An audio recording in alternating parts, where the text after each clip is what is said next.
Predstavujeme vám Rolanda Maciga. Pán Macig je úspešným certifikovaným architektom pasívnych domov. V Mannheime kúpil starý dom, postavený v roku 1954. Dom je aj napriek veku vo veľmi dobrom stave. Po zvážení sa rozhodol pre jeho prestavbu, čím sa zvýši hodnota a kvalita domu. Na prízemí plánuje zriadiť kanceláriu a vrchné podlažie chce využívať na bývanie. Rodina Macig sa rozhodla zrekonštruovať interiér aj exteriér domu. Po klasickej rekonštrukcii by sa ročné náklady na vykurovanie pohybovali od 4500 do 5000 eur v závislosti od aktuálnych cien energií. Za dobu 30 rokov užívania stavby sa tieto náklady môžu vyšplhať až na sumu 150 000 eur, čo je veľmi veľa peňazí. Je potrebné uvažovať s ďalším navýšením nákladov počas letných mesiacov, keď je nutné zabezpečiť chladenie kancelárskych priestorov. Táto prognóza je založená na hrubom odhade rastu cien energií ročne o 5%, a to je veľmi konzervatívny odhad. Z uvedených dôvodov sa rodina Macig rozhodla zrekonštruovať svoj domov s použitím prvkov pre pasívny štandard. Ich ročné náklady na vykurovanie budú len 350 eur a počas 30 rokov by to mohlo zodpovedať sume 10 500 eur. To predstavuje 91% úsporu. Rodina Macig kladie veľký dôraz na rodinné pohodlie a príjemné prostredie. Nechce iba šetriť náklady za vykurovanie, ale chce tiež využiť vynikajúce akustické vlastnosti a vysokú úroveň požiarnej bezpečnosti, ktorú ponúka minerálna izolácia. Práve preto sa rozhodli pre multikomfortný dom od Isoveru. Čo je výnimočné na multikomfortnom dome? Okrem vyššie uvedeného, multikomfortný dom ponúka dokonalú tepelnú a zvukovú izoláciu, protipožiarnu ochranu a príjemnú teplotu v interiéri počas horúcich letných dní. Vetrací systém priebežne distribuuje čistý čerstvý vzduch a zabezpečuje tým vždy príjemnú vnútornú klímu. Pri renovácii domu na pasívny štandard je dostatočná hĺbka izolácie kľúčová. Napríklad môžeme začať od strechy. Po odstránení strešnej krytiny sa z bezpečnostných dôvodov použije celoplošne drevený základ. Za účelom optimálneho využitia slnečného žiarenia v zimných mesiacoch sa na južnú stranu strechy umiestnili nové vykiere s veľkými oknami.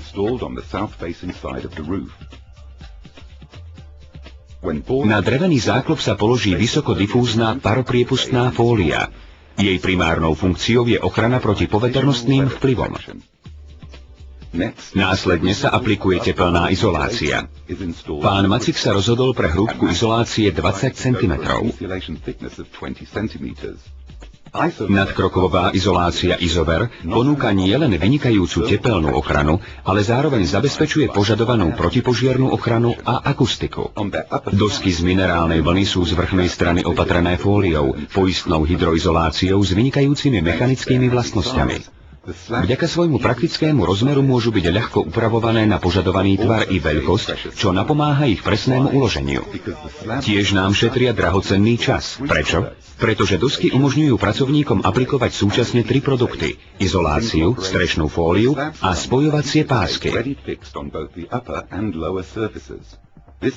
Dosky sa dodávajú s obojstrannou lepiacou páskou. Tá nám zaisťuje rýchle a spoľahlivé upevnenie, dokonca aj na vlhkom a prašnom povrchu. Pri aplikácii izolácie nad krokvami je dôležité, aby sa kotviace prvky prichytili správne v požadovaných uhloch. To napomáha streche preniesť väčšie dodatočné zaťaženie snehom a vetrom.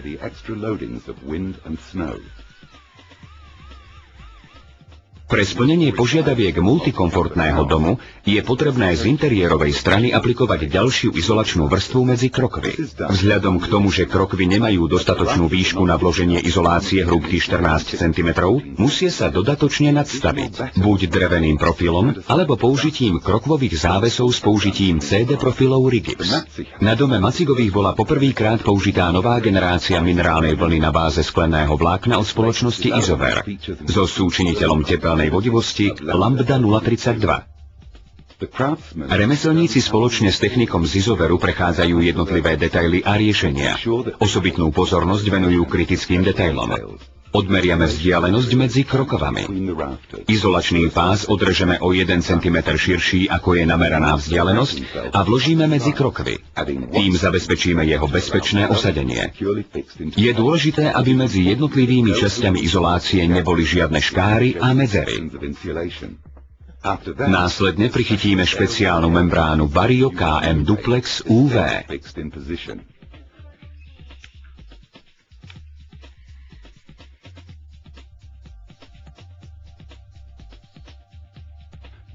Vďaka patentovanému varioefektu táto jedinečná membrána s variabilným difúznym odporom aktívne chráni dom a jeho obyvateľov proti vlhkosti, prieniku vzduchu a konzervačným prípravkom, ktorými sú ošetrené drevené časti krovu.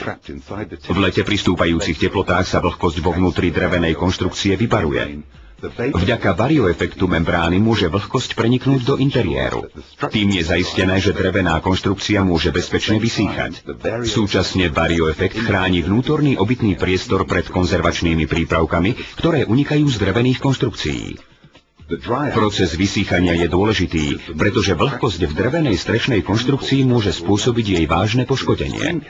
V extrémnych prípadoch môže dokonca dôjsť k hnilobnému procesu dreva. Konvenčné membrány nemajú túto schopnosť. Na druhej strane v zimnom období teplo a vlhkosť z interiéru majú tendenciu dostať sa von cez steny a strechu. Ale inteligentná membrána bráni prieniku vlhkosti do konštrukcie. Vytvára prekážku, ktorá reguluje prienik kritického množstva vlhkosti mimo obytný priestor. Mikropóry membrány sa uzavrú, čím sa zabráni prenikaniu vlhkosti. Na nasledujúci rok v lete sa tento cyklus opakuje. Vďaka varioefektu strešná konštrukcia zostáva bezpečná a suchá. Obyvatelia sú aktívne chránení proti prieniku vlhkosti a konzervačným prípravkom na drevo po celú dobu životnosti domu. Pri inštalácii membrány je veľmi dôležité eliminovať všetky netesnosti. Styky membrány sú prelepované špeciálnou lepiacou páskou z Isover Vario systému. Tiež je dôležité zabezpečiť vzduchotesné napojenie na priľahlé steny. Na vylepšenie tepelnoizolačnej roviny strešnej konštrukcie sa použije ďalšia izolačná vrstva, ktorá je umiestnená medzi drevenými hranolmi, alebo CD profilmi Rigips.